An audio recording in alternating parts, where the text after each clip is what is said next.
When we developed the Corvette ZR1X, all of the teams came together for the ultimate mission, creating the best hypercar in the world. The performance of the ZR1... The best hypercar in the world was the goal for the new ZR1X. The thing about Corvette now is I think they've made a tremendous leap forward towards, you know, the elite of European hypercars with the C8 now that it turned into a mid-engine vehicle compared to previously. And I think that has helped the Corvette almost becoming more of a, you know, a supercar for sure, but a hypercar, not so sure if it's there yet. We're gonna have a look at this short video here, and then of course jump in Photoshop, and I'm gonna let you know what I think about the Corvette C8's design in general when it comes to front, side, and rear, and also the interior. X is incredible. You've got the electrified front axle coupled with the LT7 on the rear axle, giving you 1,250 horsepower. You're talking 0 to 60 in under 2 seconds with immense top speed. The first time running a sub 9-second pass in the quarter mile was surprisingly effortless. The car takes off, the power is relentless. It really begs you to push it and get the most out of it. See, this is what I love also about hybrid setups. When you have a small little electric motor in there, it's just gonna make the,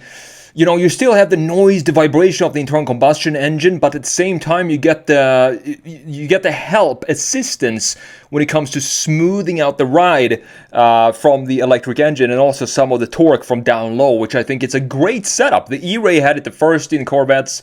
Also, by the way, some of the best looking wheels on a Corvette from factory on the E-Ray for sure. But this one has it as well. Technology in the ZR1X is extremely advanced, from the twin turbocharged the LT7 engine, the electric hybrid system, adaptive suspension, the electronic limited slip differential. It all works together in harmony and really creates this cohesive driving experience. The performance traction management system takes it to a new level. PTM Pro was developed specifically for the ZR1X to really give flexibility and control to the driver so they can be responsible for extracting the full potential out of the car. The new brake system on this car is incredible. The 10-piston fronts, the 6-piston rears, 420mm front and rear discs with brand new rotor technology truly elevate the Corvette braking to a whole new level. This car is amazing with respect to ride and handling. There is no compromise there. The chassis tuning and balance of this car is impeccable. It's incredible that a car can achieve what this car can. You've got so much horsepower, yet it's so stable. The vehicle dynamics, the all-wheel drive response, it's truly a hypercar that elevates the Corvette portfolio to something we've never seen before. It's very interesting to see what Chevy is doing with the Corvette. It's as I said, a great transformation from just a sports car to now almost supercar territory with the ZR1X and also the Z06 and the E-Ray as well. I think the E-Ray is probably my favorite one because it's not as expensive as this one, the ZR1X, but you still have all-wheel drive thanks to the E-motor. So let's have a look at this and compare it to a couple of other European sports cars. And let's see how the ZR1X stacks out from this article from Car Scoops before we jump in and have a look at this right here. The design of the Corvette in general, and what I thought about it when it first came out, and why I think this new editions of these Corvettes, when you have the Z06, specifically the side blade, looks so much better than the original. So Chevy Corvette ZR1X against the world. Spoiler alert, the Vet is likely to be screaming deal among hypercars, and I'm pretty sure it will be, because this has the performance as an SF90, but half the price.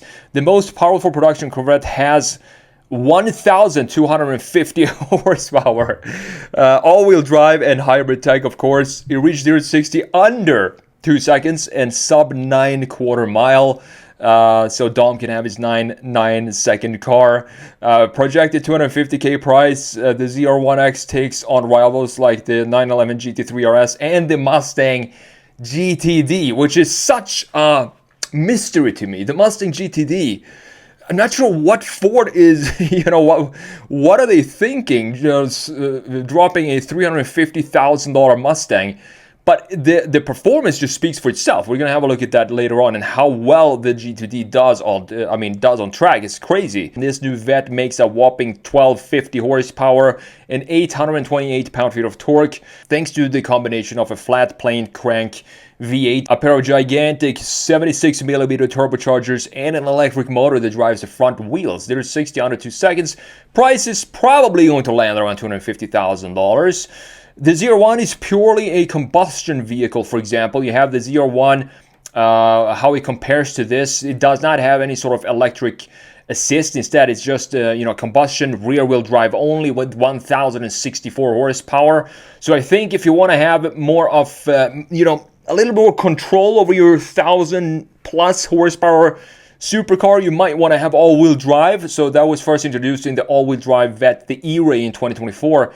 It was the preparation for the ZR1X, and the automaker took everything it learned from that car with its small battery and electric motor powering the front axle and applied it into this new ZR1X, of course adding more power to this as well. You have 16.5-inch rotors, 10 piston calipers in the front, and 6 piston brakes in the rear, so definitely going to have the stopping power. Chevy says that they achieved 1.9 Gs when they were stepping on the brakes on this thing. And the ZR1 here, for example, starts at $175,000. The E-Ray starts at $109,000, which sounds like a great deal to me. $70,000 for the base C8, I do believe that is. So comparing it to, for example, a 911 GT3 RS, I mean, here is where it gets tricky for me, because the Corvette, it just does not have the heritage or the legacy of a it's a sports car, but it's not in the same way you call a Porsche 911 a sports car.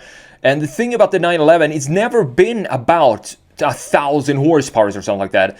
Porsches, relatively speaking, compared to the competition, they never really had a lot of horsepower in their vehicles. What they focus on is balance and handling, and also the build quality, of course. So the Corvette might not be so powerful, or might be so powerful that it's simply overkill when it compared directly to the hottest 911 variant, this one, the GT3 RS. It starts at also $250,000. The GT3 RS doesn't hold much of a candle to the ZR1X when it comes to some statistics. 0 to 60 takes 3 seconds for the Porsche, top speed 184, so it's not as fast as the ZR1X.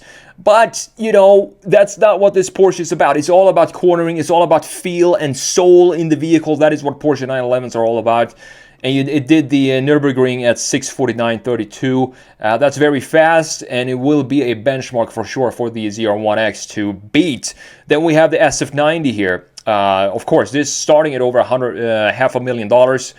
986 horsepower, 590 pound-feet of torque. The same thing here, like comparing Ferrari to Chevy, you pay a lot for the name brand and the logo that you have on the vehicle. Even though the performance, the ZR1X might be quicker than the SF90. I'm not sure if it is, but if it is, it doesn't really matter, because it's still, at the end of the day, it's still a Chevy. And that is what makes it such a good deal. If you don't care about the name, you only care about the performance, the C8, the base C8, it's still a very, very, very good deal when it comes to performance. And this, as I said, 0 to 60 in 2 seconds, about that, under 2 seconds for the SF90, and starting over $500,000. And then we have this, the Ford Mustang GTD. The lap time is fantastic. The Nürburgring, America's fastest production car, with a 6:52 lap time on the ring, and starting price of $318,000 for this. And this is something that you, of course, have to, I think you have to be invited or something like that from Ford to be able to score this GTD if you want it for $300,000+. Now, with that said, let's jump in Photoshop here and let's have a look at this design. Now, the reason why I think this, by the way, this up top here and the interior are the only pictures or photos of the actual ZR1X. This one is the E-Ray. This, as you can see, is the regular Corvette, and this is the Z06. I do believe. The reason being because I couldn't find pictures or photos of the new ZR1X from those angles. So it's very similar to these designs anyway. So looking at the front end here.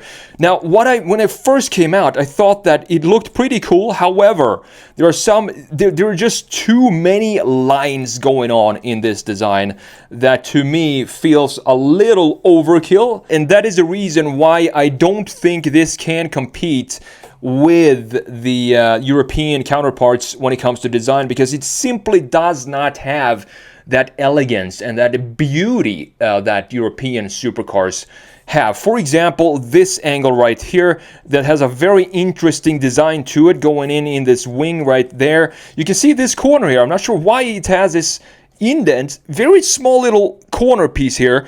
that then has a sharp corner up there. Then we have a radius in the lower section. I think the headlights sit a little too high as well. I did make a redesign of this when it first came out, the C8 in general, and just this tiny tweaks I wanted to see to it. But this, from a side view, definitely looks a lot better than the original C8, which you have down here with the new side blade that we have for the Z06, the ZR1, and the E-Ray, and also the ZR1X, of course. This design right here feels like it's so much better than this one, because this just looked like it just a random graphic feature that just cuts through all these lines that we have in the bodywork of the of the C8 itself, and then just slapped a random piece there that just does not have any sort of integration in the overall design.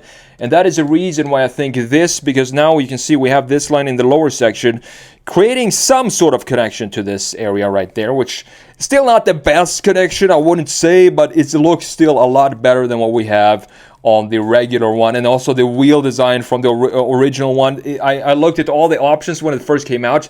I don't think there was one wheel design for the original or the base C8 that I like.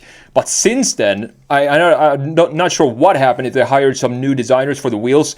But since then, the wheel design have been crazy good looking, specifically these ones for this Stingray. I love these 5-spoke designs, even though not in black. I would want to have that in gunmetal or some sort of gray design. Beautiful looking wheels, looking so much better than these that we have in the base. Now looking at the rear end here, again, I think the headlights, they sit a little too high up here, and these LEDs that we have inside does not give me a confident look or a confident DNA at night. And I think the taillights are a little bit too big here in the back end, and we have a bunch of different lines here going all over the place. And this has a concave curvature to it, the rear end, which is totally fine. Looks a little strange maybe, and I want to have this maybe have a convex or a straight line in the rear end.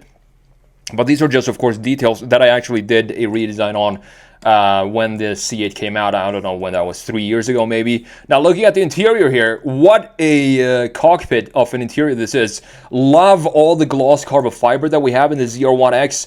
I mean, that is what you want to have in an expensive car like this. Carbon fiber everywhere. You can also get this with the driver's seat in a different color than the passenger seat, which I actually think it's a cool idea and something that I want to see more of, because why not? We just haven't seen it in a lot of cars previously. And then we have this new gauge cluster. Looks like we have some sort of, is this a carbon fiber housing for the cluster itself? I'm not entirely sure, but I hope so. We have a massive infotainment screen right here, and I do believe that, yes, they did remove this array of buttons that we had in the interior, and now we have a lot of physical, beautiful buttons down here, and also the gear selector in addition to a couple of cup holders there as well, looking beautiful.